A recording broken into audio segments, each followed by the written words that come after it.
5 अगस्त 2019 को जो भी इक़दाम भारत ने किए, उसके बाद अब आम सफारतकारी मुमकिन नहीं है। उन्होंने जो एक तरफा तौर पे कश्मीर को हज़म किया, यूनियन टेरिटरी का हिस्सा बनाया। अच्छा, उसके बाद जनाब उन्होंने इंडस वाटर ट्रीटी को अबेंस में डाल दिया। तो अब जब भी मुज़ाकरात होंगे तो 2 कार्ड उनकी जेब में होंगे ऑलरेडी, जो नए कार्ड हैं। उन्होंने एक नई सुर्ख लकीर को, बल्कि 2-3 सुर्ख लकीरों को अबूर कर लिया। तो अगर आप अब मुज़ाकरात में बिला शर्त बैठते हैं, जो कि इमरान खान की पार्टी का मौक़िफ़ हुआ करता था उनकी हुकूमत का, कि जब तक आप रोल बैक नहीं करेंगे, तो आपने भी ये कहा कि जी मुज़ाकरात कर लें, तो क्यों नहीं कर लें वाली बात मैं नहीं कह रहा हूँ। मैं ये कह रहा हूँ कि भाई कोई जब तक इशू पर बात नहीं होगी तो बातचीत करने का फायदा क्या है। आपके मुज़ाकरात तो पता नहीं कितने 25-30 हो चुके हैं ना पहले माजी में, इससे भी कहीं ज़्यादा हो चुके हैं, और हर दफ़ा उस दौर के बाद आपके हाथ में कुछ भी नहीं आता। बुनियादी बात यही है कि 5 अगस्त 2019 को भी हुकूमत ने वो किरदार अदा नहीं किया था जो उसे करना चाहिए था। और ये रोल बैक हुआ कैसे, देखें, ये उस वक्त की बात है जब बाजवा साहब पूरी डॉक्ट्राइन पेश कर रहे थे अपनी कि हम लड़ नहीं सकते, हम जो है वो, हमारे टैंकों में तेल नहीं होगा, हमारी गाड़ियां जो है वो अफोर्ड नहीं कर सकती, हम इंडिया का मुकाबला नहीं कहा था, कभी नहीं कहा। लेकिन अगर जिस वक्त वो ये कह रहे थे तो उस वक्त के प्राइम मिनिस्टर तो उन्हें बहुत ज़्यादा तारीफें किया करते थे उस वक्त, उनको जमहूरियत का सबसे बड़ा चैंपियन करार देते थे और अपोजिशन के खिलाफ बात करते थे।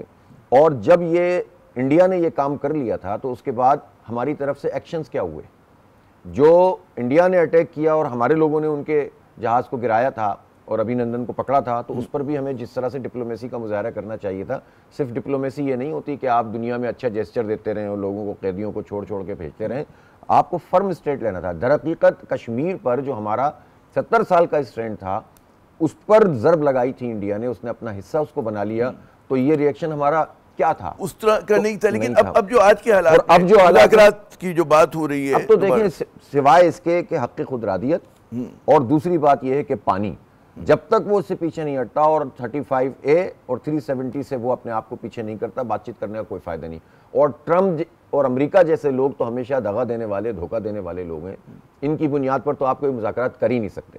क्या आपको इस बात का, हम जैसे लोगों को तासुर लगता है कि जो हमारी जो मेन स्ट्रीम पोलिटिकल पार्टीज़ हैं वो ज़हनी तौर पे कुछ कहते हैं ना शिकस्त खुर्दगी का शिकार नज़र आ रही हैं। वो कहते हैं जी भारत का साइज़ इतना बड़ा है और फला है, और जनाब आप बात तो करें पीपल्स पार्टी के लोगों से, नून लीग के, तो ठीक है, बड़ा मौसर जवाब दिया मई के अंदर, बड़ी अच्छी बात है, लेकिन वो मैं क्रेडिट तो आर्म फोर्सेस को दूंगा।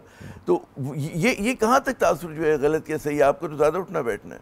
नहीं, मेरा ख्याल है पाकिस्तान में 2 इशूज़ ऐसे हैं, कश्मीर और फ़लस्तीन। आप जमात इस्लामी की स्ट्रगल को माइनस करें तो बताएं ये लोग करते क्या हैं। ना पीपल्स पार्टी, ना मुस्लिम लीग नून, ना PTI। सीधी बात यह है कि भारत से बात उस वक्त ही होगी जब वो 35A और 370 से दस्तबरदार हो। जब नहीं होगी तो फिर उसके बाद हमें वो सारे तरीके इस्तेमाल करने चाहिए जो डिप्लोमेटिक और उससे आगे बढ़कर इख्तियार किए जाने वाले हैं। देखें, कश्मीर मकबूजा है, उस पर जबरन वो काबिज है, और उसको छुड़ाने के लिए हमारी कोई भी एक्टिविटी वो नाजायज़ नहीं है, लेजिटिमेट नहीं है, और उनकी जो भी इंडिजिनस तहरीक है हमें उसको सपोर्ट करना चाहिए। और इस मामले में आप समझते हैं कि कुछ पाकिस्तान ने अब कमजोरी का मुजाहरा कर रहा है? बहुत कमजोरी का मुजाहरा करता रहा है, लेकिन अब तो नहीं करना चाहिए। अब तो पाकिस्तान को पूरी दुनिया में सब अहमियत दे रहे हैं, तो अब तो ये मौका है कि हम डटकर इस पर बात करें। हम क्या हासिल करना चाहते हैं? अक़वाम मुत्तहिदा में 2 जुमलों से ज्यादा बड़ा हमारी नहीं हुआ। दूसरी बात यह कि अगर कोई ये समझ रहा है कि जब तक हमारी मईशत सही नहीं होगी तो कश्मीर नहीं मिलेगा, तो भाई ये तो सीधी सीधी बात है, जब पाकिस्तान बना था तो हमारी मईशत तो थी ही नहीं।